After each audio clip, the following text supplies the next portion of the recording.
Sebuah hari yang awalnya tenang berubah menjadi mimpi buruk. Suara bising motor mengganggu sholat Jumat.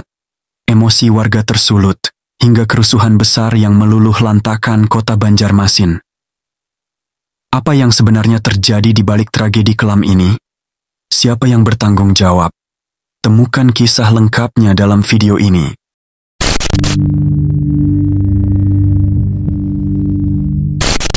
Hari itu sebenarnya diawali dengan suasana yang sangat biasa. Kota Banjarmasin sibuk seperti biasanya. Orang-orang bekerja, beraktivitas, seolah tidak ada yang aneh. Namun, di balik itu semua, ada sebuah hajatan besar yang tengah berlangsung, yaitu kampanye menjelang pemilu.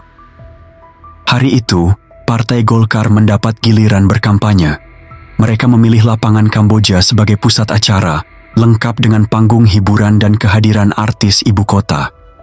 Bahkan dua tokoh penting dari Jakarta, Menteri Sekretaris Kabinet Saadillah Mursyid dan Ketua Majelis Ulama Indonesia KH Hasan Basri, turut hadir.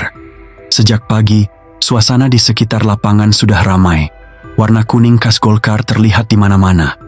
Mereka membagikan sapu tangan bergambar beringin, serta nasi bungkus kepada para buruh, tukang becak, tukang ojek, dan pedagang kecil. Kampanye ini memang terlihat seperti hajatan besar yang terencana dengan matang. Namun, semuanya mulai berubah menjelang siang. Saat itu, simpatisan muda Partai Golkar yang mengendarai motor memutuskan untuk melakukan konvoi. Mereka melintasi pusat kota sambil menarik gas motor keras-keras. Suara bising dari knalpot yang dilepas benar-benar mengganggu. Dan sayangnya, mereka melintas tepat di Jalan Pangeran Samudra, lokasi Masjid Nur berada. Kebetulan, waktu itu jamaah sedang melaksanakan sholat Jumat. Bayangkan saja, ibadah yang seharusnya khusyuk tiba-tiba terganggu oleh raungan knalpot motor. Aparat yang berjaga sebenarnya sudah mencoba menghalau mereka. Namun, simpatisan ini berdalih bahwa sholat Jumat hampir selesai. Akhirnya, mereka tetap memaksa melintas. Situasi mulai memanas karena Masjid Nur adalah basis pendukung Partai Persatuan Pembangunan, PPP. Jamaah yang merasa terganggu tidak bisa menahan emosi. Begitu sholat selesai, mereka berbondong-bondong menuju kantor DPD Golkar untuk melampiaskan amarah. Kabar ini menyebar cepat. Dalam waktu singkat, massa semakin banyak. Mereka berhadapan langsung dengan Satgas Golkar, yang terdiri dari anggota Pemuda Pancasila dan FKPPI. Meski Satgas ini berusaha menahan situasi, jumlah massa yang terus bertambah membuat keadaan semakin sulit dikendalikan. Dari sini, semuanya mulai berubah menjadi kerusuhan besar. Massa yang awalnya menuju kantor Golkar, kemudian menyebar ke lapangan Kamboja. Mereka menurunkan bendera, spanduk, dan atribut partai, lalu membakarnya. Panggung kampanye dihancurkan.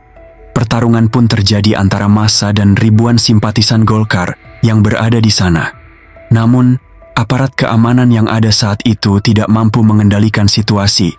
Suasana semakin mencekam, apalagi massa mulai membawa senjata tajam. Kerusuhan tidak berhenti di situ.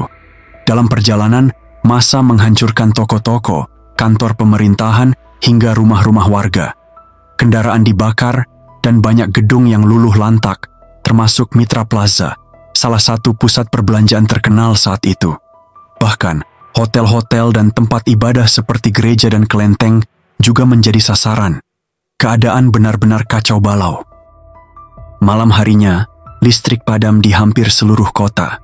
Api dari kebakaran menjadi satu-satunya cahaya yang terlihat di sepanjang jalan. Petugas pemadam kebakaran tidak bisa berbuat banyak karena mereka justru ikut diserang saat mencoba memadamkan api. Situasi baru sedikit terkendali ketika ribuan pasukan keamanan bersenjata lengkap didatangkan dari Jakarta. Mereka diberi wewenang untuk menembak di tempat jika ada perusuh yang melawan. Pasukan ini kemudian melakukan penyisiran di berbagai wilayah, termasuk kawasan padat penduduk seperti Kampung Melayu dan Teluk Tiram. Banyak orang yang ditangkap, sebagian wajah mereka sudah babak belur. Namun, siapa sebenarnya dalang dari kerusuhan ini tetap menjadi misteri, karena informasi saat itu sangat dibatasi oleh pemerintah Orde Baru. Dampak dari tragedi ini sungguh luar biasa. Kantor-kantor pemerintahan, sekolah, pusat perbelanjaan, bahkan tempat ibadah hancur. Kerugian material memang besar, tetapi yang lebih memilukan adalah korban jiwa. Berdasarkan laporan, setidaknya 123 orang tewas, ratusan luka-luka, dan puluhan lainnya dinyatakan hilang. Banyak korban yang tewas karena terjebak dalam kebakaran, bukan karena bentrokan langsung. Peristiwa Jumat Kelabu ini menjadi salah satu tragedi terburuk dalam sejarah demokrasi di Indonesia. Selain karena kurangnya toleransi, banyak pihak percaya bahwa kerusuhan ini juga dipicu oleh ketidakpuasan masyarakat terhadap pemerintah.